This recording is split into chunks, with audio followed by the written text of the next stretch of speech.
영화 하모니나 7번 방의 선물을 보면 감옥 안에서 아이를 키우는 장면이 나옵니다. 굳게 닫힌 철문 안에서 들리는 아기 울음소리. 그저 영화를 위해 만들어낸 감동적인 설정일까요? 보통 감옥이라고 하면 철저하게 통제되고 범죄자들만 모여있는 공간을 떠올리지만 놀랍게도 교도소 안에서도 아기를 낳고 키울 수 있습니다.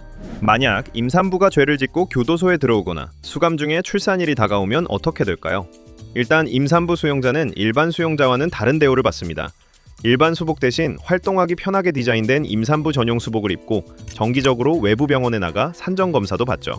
그렇다고 교도소의 좁은 방 안에서 아기를 낳는 건 아닙니다. 출산이 임박하면 외부의 민간 일반 병원으로 이송되어 안전하게 아이를 낳을 수 있도록 조치합니다. 또한 법적으로도 형집행정지라는 제도가 있어서 임신 6개월 이상이거나 출산 후 60일이 지나지 않은 경우에는 교도소가 아닌 밖에서 무사히 출산하고 산후조리를 할 수 있도록 법적으로도 배려를 해주고 있습니다. 그럼 밖에서 낳은 아기를 교도소 안으로 데리고 들어올 수 있을까요?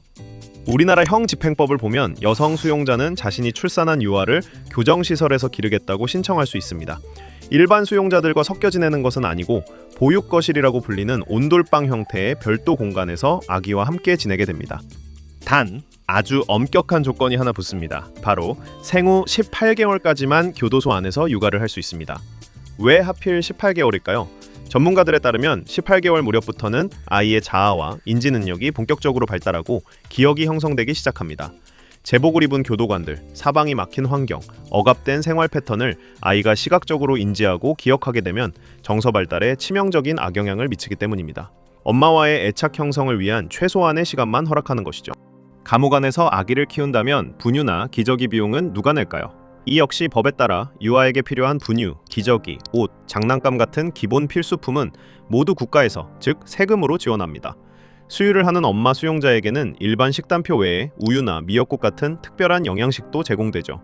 국내 유일의 여성 전용 교도소인 청주 여자교도소 같은 곳에는 아기들이 놀 수 있는 놀이방 시설이 있고 외부에서 전문 보육교사가 방문해 아이들의 발달을 돕기도 합니다.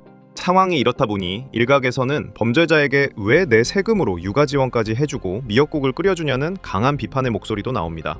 하지만 교정본부의 입장은 명확합니다. 태어난 아기에게는 아무런 죄가 없기 때문에 대한민국의 국민으로서 마땅히 누려야 할 최소한의 생존권과 인권을 국가가 보호해야 한다는 것입니다.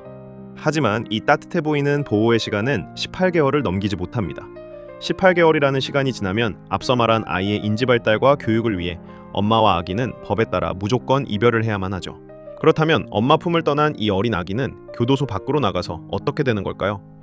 가장 먼저 교도소 밖에 있는 아이의 아빠나 조부모 같은 직계가족에게 인계됩니다. 하지만 범죄로 인해 가정이 파탄나거나 가족이 아이를 거둬주지 못하는 경우가 생각보다 훨씬 많습니다. 그런 경우 아기는 결국 아동복지시설, 즉 보육원으로 보내지게 됩니다.